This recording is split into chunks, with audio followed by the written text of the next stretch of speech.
जय हिंद साथियों, कैसे आप सभी। मैं अजय स्वागत करता हूं आपके अपने परिवार एग्जाम इंडिया वार में। फ्रेंड्स, हम पढ़ रहे हैं हिस्ट्री और अब पढ़ रहे हैं बहुत अच्छे से सिंधु घाटी सभ्यता।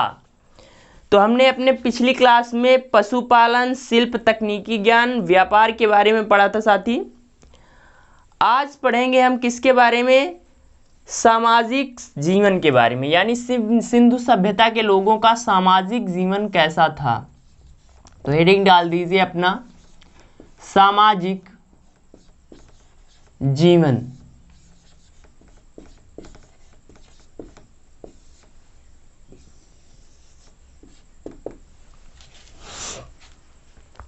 तो साथी, जिस प्रकार हर समाज की क्या होती है, एक इकाई होती है, यानी सबसे छोटी इकाई जो थी वो परिवार थी। सिंधु सभ्यता की सबसे छोटी इकाई क्या थी? परिवार थी। और यहाँ पर जब खुदाई की गई है तो बहुत सारी महिलाओं की यानी देवी मूर्ति निकली हैं, यानी यहाँ की जो सभ्यता थी आपकी मात्र सत्तात्मक सभ्यता मानी जाती है। तो लिखिए, समाज की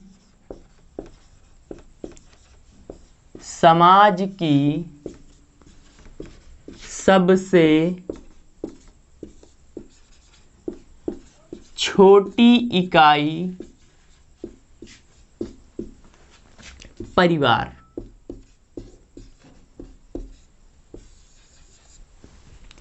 और जैसा कि मैंने आपको बताया कि यहाँ पर जब खुदाई हुई है तो बहुत सारी स्त्री मूर्तियाँ और जो मुहर थे उन पर भी स्त्रियों की मुद्रा मिली है। इससे क्या पता चलता है कि जो सिंधु घाटी सभ्यता का समाज था आपका वो मात्र सत्तात्मक था। तो लिखिए, हड़प्पा सभ्यता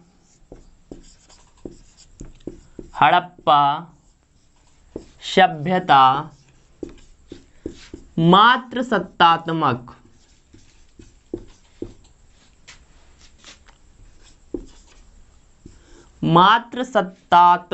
था। कैसा था? मात्र सत्तात्मक था। तो हड़प्पा सभ्यता किस प्रकार की सभ्यता थी? मात्र सत्तात्मक सभ्यता थी। यहाँ पर मात्र देवी की पूजा होती थी, यानी मात्र देवी की क्या होती थी? पूजा होती थी। जो यहाँ का समाज था पुरोहित, व्यापारी, अधिकारी, शिल्पी, इन वर्गों में बटा हुआ था। अगर यहाँ पर राजा की बात करें तो ये लोग युद्ध प्रिय नहीं थे, ये शांति प्रिय थे। कैसे थे साथी? युद्ध प्रिय नहीं थे, यानी इनको युद्ध पसंद नहीं थे। ये लोग शांति चाहते थे, शांति प्रिय थे, शांति प्रिय थे, यानी यहाँ के लोगों को शांति पसंद थी। ये लोग लड़ाई झगड़े से अपने आप को दूर रखते थे। तो सामाजिक जीवन, समाज की सबसे छोटी इकाई परिवार थी। हड़प्पा सभ्यता मात्र सत्तात्मक सभ्यता थी। यहाँ पर मात्र देवी की पूजा की जाती थी। ये लोग युद्ध प्रिय कम, शांति प्रिय ज़्यादा थे। और ये लोग ऊनी और सूती दोनों प्रकार के वस्त्रों का यूज़ करते थे। तो ऊनी और सूती दोनों तरह के वस्त्र का प्रयोग करते थे। तो ये ऊनी और सूती दोनों प्रकार के वस्त्रों का यूज करते थे। तो ये थी अपनी हड़प्पा सभ्यता की सामाजिक जीवन। अब यहाँ से जैसे क्वेश्चन पड़ेगा कि हड़प्पा सभ्यता किस प्रकार की सभ्यता थी? मात्र सत्तात्मक, पितृ सत्तात्मक।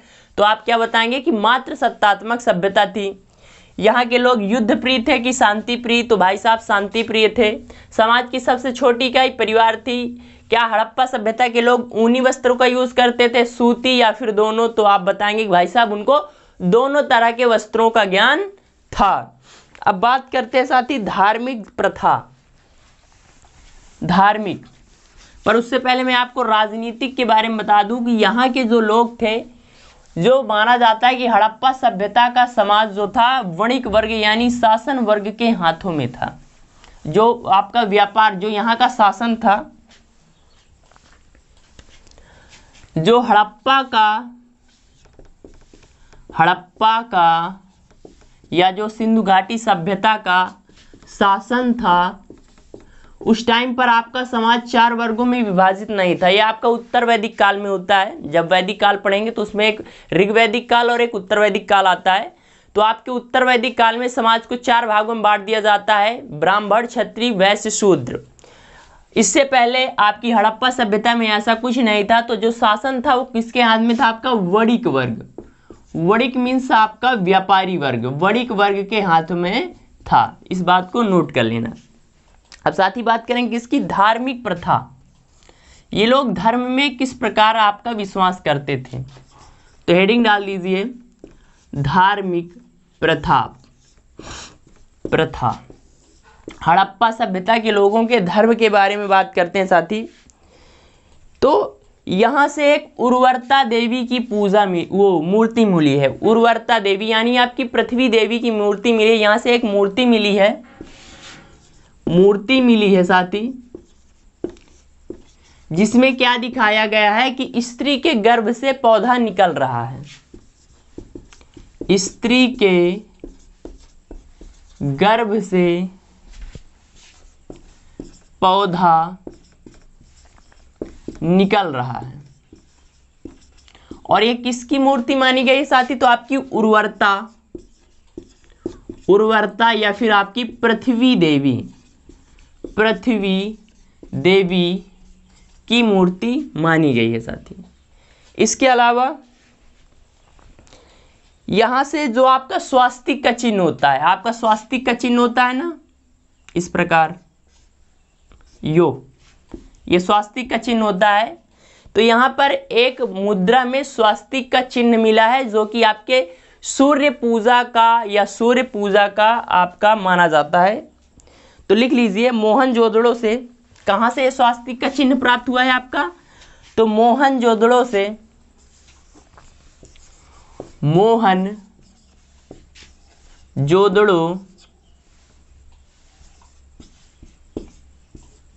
से प्राप्त मुद्रा में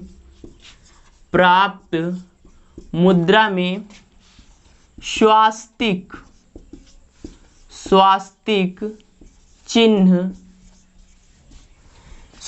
चिन्ह मिला है, जो कि किस बात का साथी प्रतीक है?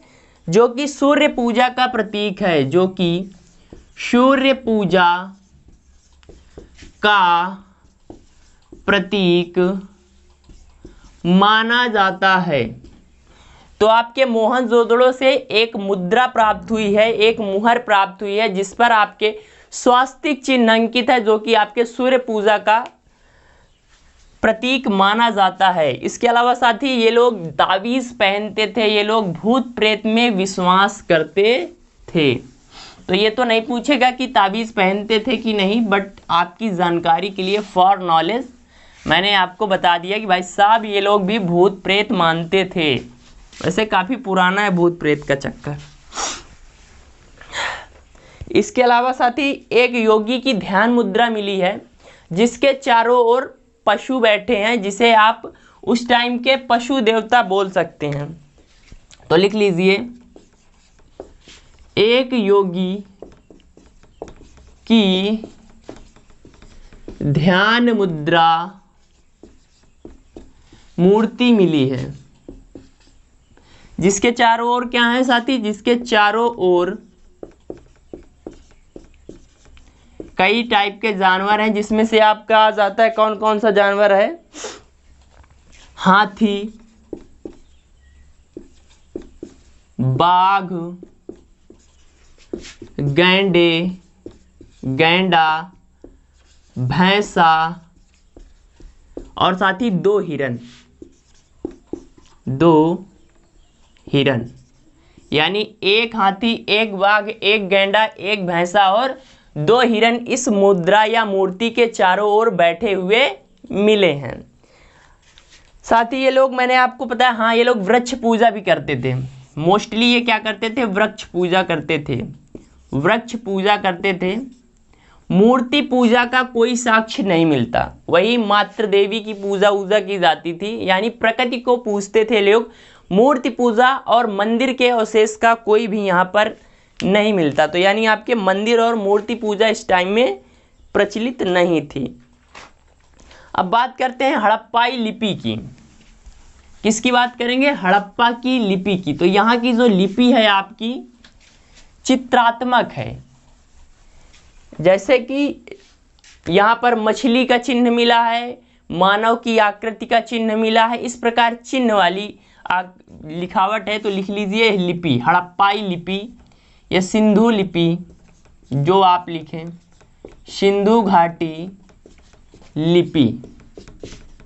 लिपि यानी जिसमें किसी भाषा को लिखा जाए।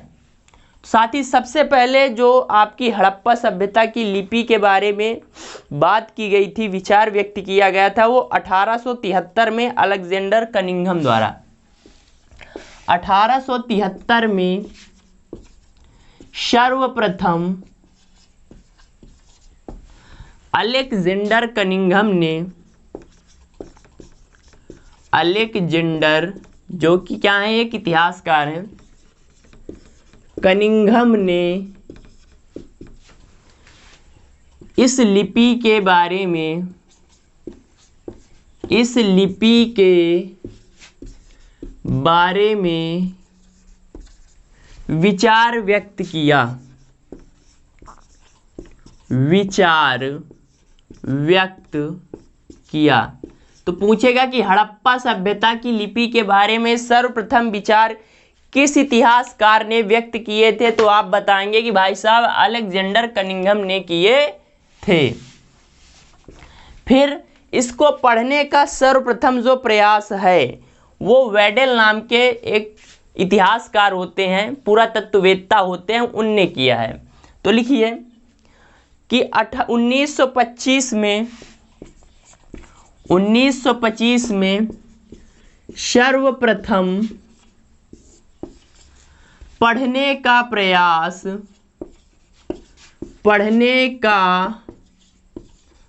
प्रयास आपके एल.ए. वेडल साहब ने किया था। किसने किया था? एल.ए. वेडल ने किया। तो भाई साहब पूछेगा कि सर्वप्रथम विचार किसने व्यक्त किया, यानी इन्होंने, अलेक्जेंडर कनिंघम ने बताया कि हाँ यहाँ पर कुछ चीज़ें मिली हैं जिनमें इस प्रकार की लिखावट है। फिर इन्होंने पढ़ने का प्रयास नहीं किया। फिर सर्वप्रथम 1925 में एल.ए. वेडल ने इस लिपि को पढ़ने का प्रयास किया साथी। पर आज तक अभी भी इस लिपि को पढ़ने का प्रयास किया जा रहा है, पर सफलता नहीं प्राप्त हुई। अगर इस लिपि को पढ़ लेंगे तो बहुत सारे रहस्य उजागर हो जाएंगे। तो अभी तक पढ़ने में सफलता नहीं मिली। ये किस प्रकार की लिपि है आपकी? तो साथी ये भाव चित्रात्मक है, भाव चित्रात्मक लिपि है। यानी इसमें क्या है, बहुत सारे आपके चित्र हैं, पर जिसमें मोस्टली ज़्यादातर आपके चिड़िया, मछली, मानव चित्र प्रदर्शित किए गए हैं। यानी इसमें चित्र के माध्यम से दर्शाया गया है। तो सिंधु घाटी सभ्यता किस प्रकार की आपकी लैंग्वेज थी? भाव चित्रात्मक थी। अभी तक पढ़ने का प्रयास नहीं, मतलब अभी तक नहीं पढ़ा जा सका। 1925 में सर्वप्रथम एल.ए. वेडल ने और 1873 में सर्वप्रथम आपके कनिंघम साहब ने इसके बारे में विचार व्यक्त किया था। तो ये आपकी हो जाती है हड़प्पा लिपि। और अब बात करेंगे साथ ही अवसान की। हड़प्पा सभ्यता किस प्रकार समाप्त हुई, या हड़प्पा सभ्यता के अचानक गायब हो जाने के पीछे का रहस्य क्या था? तो लिख लीजिए अवसान या समाप्ति, अवसान या फिर समाप्ति। तो साथ ही इसके बारे में बहुत ज़्यादा विचार हैं, बहुत सारे मत हैं, और जब बहुत सारे ऑप्शन आ जाते हैं तो वहाँ पर एकता नहीं बनती। तो कई सारे इतिहासकार कहते हैं कि इसके जो गायब होने का कारण है वो बाढ़ है। बोले कि भाई साहब बाढ़ आ गई और पूरी सिंधु सभ्यता डूब गई। अब उनमें से कुछ ने कहा नहीं नहीं नहीं, ऐसा नहीं हुआ होगा। आर्य भारत आए और आर्यों ने इनका नष्ट कर दिया। तो कुछ लोग क्या मानते हैं, आर्यों द्वारा नष्ट। आपके आर्य जो थे वो कहाँ से आए थे, ईरान से आए थे। आर्यों द्वारा नष्ट कर दिया गया। कुछ लोग इसका बाढ़ मानते हैं, कुछ कहते हैं कि नहीं भाई साहब बहुत बड़ा भूकंप आया था और भूकंप में सिंधु घाटी सभ्यता डूब गई या समा गई। तो कुछ लोग इसका क्या कारण मानते हैं भाई साहब, भूकंप। और कुछ कहते हैं नहीं भैया भूकंप नहीं, बहुत सारा क्या हुआ होगा, सूखा पड़ा होगा, इस वजह से लोग एक साथ मर गए। तो कुछ का क्या मानते हैं भाई साहब, इसका सूखा कारण मानते हैं। और कुछ भारी जल प्लवन मानते हैं। तो इसके कई सारे मतलब बहुत सारे इतिहासकार हैं और सबके अपने अलग अलग मत हैं। तो यहाँ से कोई क्वेश्चन बनने वाला नहीं है कि समाप्ति पर क्या था, क्योंकि यहाँ पर डाउट है और डाउट वाला क्वेश्चन वो नहीं पूछेंगे। तो आज से अपनी सिंधु घाटी सभ्यता समाप्त होती है। और हम क्या पढ़ेंगे अभी अपने को मोस्ट इंपॉर्टेंट चीज़ इससे पढ़ना है, यहाँ के प्रमुख स्थल और उनके कुछ मोस्ट इंपॉर्टेंट फैक्ट, तो जो कि मैं आपको कल करा दूंगा। क्लास आपको कैसी लगी कमेंट ज़रूर करिए। अपने परिवार एग्जाम इंडिया बार पहली बार आए तो प्लीज़ लाइक शेयर सब्सक्राइब ज़रूर करें। और अब पढ़ेंगे हम क्या, आपकी वैदिक सभ्यता, किस प्रकार समाज को 4 वर्गों में बांटा जाता है, इस सब के बारे में पढ़ेंगे। तो ज़्यादा से ज़्यादा लाइक शेयर सब्सक्राइब ज़रूर करें। हंसते रहें, मुस्कुराते रहें, अपना और अपनों का ख्याल रखें। जय हिंद, जय भारत।